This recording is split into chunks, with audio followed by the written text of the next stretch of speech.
मनमाने ढंग से कोचिंग चलाने वालों पर चलेगा कानून का डंडा। पालकों को फीस नहीं भरने स्टूडेंट सुसाइड के बढ़ते मामलों को देख लगाई याचिका। बिना पैमाने के फीस वसूलना बनी बड़ी समस्या। अधिवक्ता के 3 माह पूर्व याचिका पर मिले निर्देश। कोचिंग क्लासेस की तमाम अनियमितताओं को लेकर लगाई थी याचिका।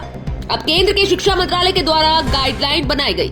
इंदौर सत्र न्यायालय में सुनवाई चलते आया फैसला, जिसमें केंद्रीय शिक्षा मंत्रालय के द्वारा बनाई गई गाइडलाइन का पालन करने को लेकर दिशा निर्देश दिए गए। ये कोचिंग इंस्टीट्यूट्स को रेगुलेट करने का मामला है। इंदौर हाई कोर्ट में हमने तीन महीने पहले एक PIL लगाई थी कुछ इन प्राइवेट कोचिंग इंस्टीट्यूट्स को एनरोल करने के लिए। 3 महीने पहले उसमें इंदौर हाई कोर्ट की डिवीज़न बेंच ने नोटिस इशू किए थे सेंट्रल गवर्नमेंट को भी और स्टेट गवर्नमेंट को भी। तो कल के दिन सेंट्रल गवर्नमेंट का उस पर रेगुलेशन आ गई है कोचिंग इंस्टीट्यूट्स पर। कितनी कोचिंग इंस्टीट्यूट है जिसको आपने PIL में दिखाया गया है इंदौर की यदि बात? ऐसी कोई प्राइवेट कोचिंग इंस्टीट्यूट नहीं, ऑल ओवर इंडिया जितनी भी कोचिंग इंस्टीट्यूट चल रही हैं ये आजकल बिजनेस के तौर पे चल रही है पूरी कोचिंग इंस्टीट्यूट। इन पे कोई भी रेगुलेशन बॉडी अभी से पहले नहीं थी। कल इन पे सेंट्रल गवर्नमेंट ने मिनिस्ट्री ऑफ एजुकेशन ने गाइडलाइंस इशू की हैं, कुछ दिशा निर्देश तय किए हैं कि इनके आधार पे ही अब कोचिंग इंस्टीट्यूट्स को चलना पड़ेगा। मोटा मोटा क्या गाइडलाइन है सर? इसके कुछ मुख्य बिंदु कुछ इस तरह हैं कि 16 साल से कम का बच्चा इन कोचिंग इंस्टीट्यूट में अब एनरोल नहीं कर पाएगा। इन कोचिंग इंस्टीट्यूट्स को अगर 50 से ऊपर किसी कोचिंग इंस्टीट्यूट में स्टूडेंट हैं तो उन कोचिंग इंस्टीट्यूट्स को इस गाइडलाइन के तहत एनरोल होना पड़ेगा।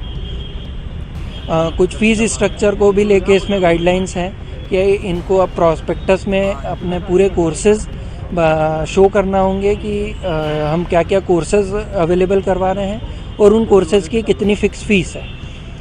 ये कुछ दिशा निर्देश हैं। कुछ फायर सेफ्टी को लेकर भी हैं कि कोचिंग में फायर सेफ्टी और पूरी चीज़ें होना चाहिए, बच्चों की सेफ्टी होना चाहिए।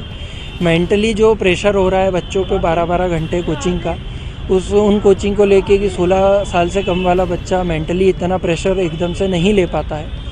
तो यही कुछ मुख्य कारण है। और भी विस्तृत अच्छी गाइडलाइंस इशू हुई है सेंट्रल गवर्नमेंट की तरफ से। यानी फीस मतलब यानी कि फाइनेंशियली तौर पे जो मनमाना भाव पैसा लिया जाता है, मनमाना पैसा लिया जाता है जो रिफंड नहीं होता है। बच्चा अगर बीच में किसी कारणवश कोचिंग को ड्रॉप भी करता है तो आज से पहले ऐसा कोई कोचिंग इंस्टीट्यूट प्राइवेट अपने हिसाब से रिफंड का कोई ऐसा वो नहीं था इनमें प्रावधान। अब गवर्नमेंट ने गाइडलाइन इशू करते हुए एक पॉइंट ये भी दिया है कि अगर किसी बच्चे ने किसी पेरेंट ने लमसम बच्चे की फ़ीस दी है कोचिंग इंस्टीट्यूट को और अगर वो किसी कारणवश बीच में कोचिंग इंस्टीट्यूट ड्रॉप करता है तो बचा हुआ जितने भी फ़ीस का पैसा है वो कोचिंग इंस्टीट्यूट को रिफंड करना। सर आपने जब 3 महीने पहले PIL दाखिल की, किन उद्देश्यों को लेकर ये PIL? मेन हमारा पर्पज़ यही था कि जितने भी बच्चे आज की डेट में मेंटली प्रेशर रह के इतने सुसाइड्स हो रहे थे बच्चों के बीच में, पेरेंट्स से लोन ले लेके इतना पैसा जो कोचिंग इंस्टीट्यूट में भर रहे थे, ये सब चीज़ें एटलीस्ट ये कोचिंग इंस्टीट्यूट बंद नहीं होते हुए इन पे कोई रेगुलेशंस इशू हो जाए, कुछ गाइडलाइंस इशू हो जाए ताकि ये सिस्टम थोड़ा मेन स्ट्रीम में आ जाए चीज़ों के। बस इसीलिए PIL लगाई थी। आपका परिचय सर? मेरा नाम एडवोकेट प्रवर वार्चे, इंदौर हाई कोर्ट में प्रैक्टिस। इसमें गाइडलाइंस में कुछ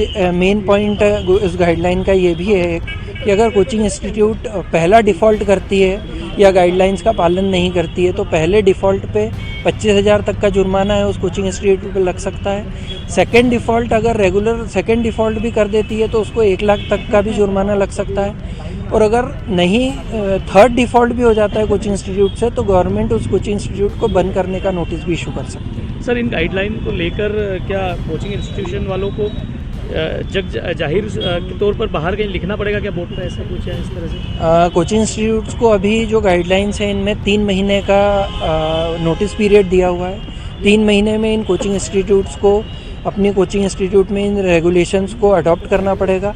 इन कोचिंग इंस्टीट्यूट्स को इस गाइडलाइन के तहत एनरोल करना पड़ेगा।